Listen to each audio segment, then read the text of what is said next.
the establishment of God's nation under Jesus. The killing of the false Messiah will traumatize the Christians and Jews who had followed him, for it will finally reveal to them that he was not what he had claimed to be. In fact, the role of Jesus in his defeat will convince most of the surviving Christians, at least, that the false Messiah had indeed been the Antichrist prophesied in their own scriptures. The Prophet of Islam, may the mercy and blessings of God be upon him, said, "The Son of Mary will soon descend among you and will judge justly according to the law of God. He will break the cross and kill the pig." Sahih al-Bukhari. The breaking of the cross may be figurative or literal, the destruction of erected idols in churches and tearing down of crosses from their steeples, as well as forbidding the use of personal crosses as symbols of religion, or the destruction of the myth that he was executed by the Romans on the cross at the instigation of the Jews. Likewise, the killing of the pigs may be both literal and figurative, literally conducting a campaign to kill all pigs so the consumption of their meat becomes impossible, allowing them to be killed, or simply reimposing the ban God made since time immemorial on eating their flesh, effectively forcing pig farmers to get rid of their stock by culling. In effect, two of the mainstays of widespread Christian practice will be removed, indicating that the religion as taught by modern Christians would henceforth be defunct, and marking a return to the religion as originally intended, Islam. And there will be no jizya. Sahih al-Bukhari. Furthermore, after the massive losses of life among the Jews, the death of their leader will prove to the Jews that he had been yet another false hope. Possibly, the false Messiah's claim of divinity may well have already sowed seeds of doubt in their hearts, anyway, so when Jesus announces that the jizya will no longer be a means by which non-Muslims can avoid submitting to the will of God, they will be ready to give up following the guidance of their rabbis in favor to returning to the guidance of God. The fact that no jizya will be accepted underlines the abolishment of all religions except one. The people of the book will be required to follow the law of Islam which Jesus will impose. The diehards that refuse will be hunted and killed rather than allowed to continue in their outmoded faith. The hour will not come until the Muslims fight against the Jews and kill them. The Jews will seek shelter behind stones and trees, but the stone or the tree will speak, "O servant of God, there is a die-hard Jew behind me, so come and kill him."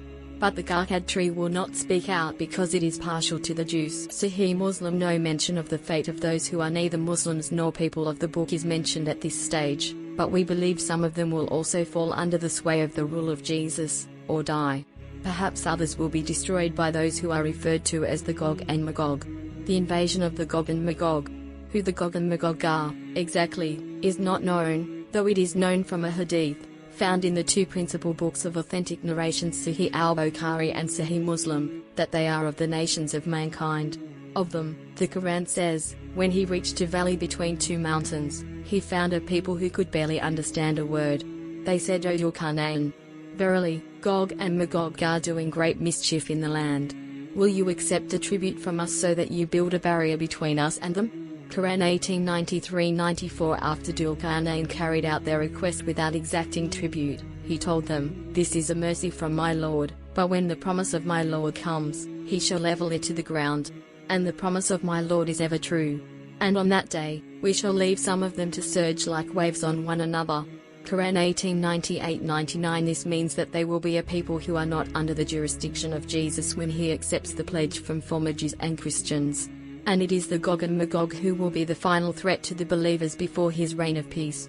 Again, the Quran says, when the Gog and Magog swoop down from every ridge, and the true promise draws near, you will see the disbelievers, their eyes staring fixedly. In horror they will say, "Woe to us, indeed we're heedless of this and we were wrongdoers."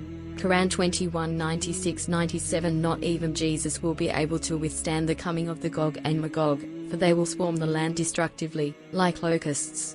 Abu Sa'id al-Khudri reported that the Prophet said that only the Muslims who retreat into their cities and strongholds with their cattle and sheep will survive the onslaught.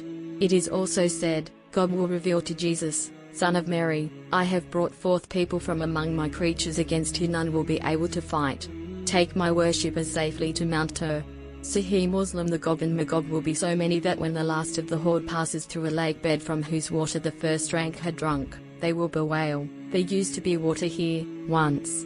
Anybody not from themselves, except for the Muslims in their strongholds and refuges, will be killed, and the horde will declaim, "We have defeated the people of earth.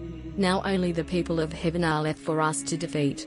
On that, One will fire an arrow into the sky, and it will fall back to earth blood-stained. Though the Gog and Magog will think they have obtained victory, their very boast will be their downfall, for the blood on their weapons will be nothing but a test from God. The next article will deal with how the Gog and Magog will be defeated, and what happens after that.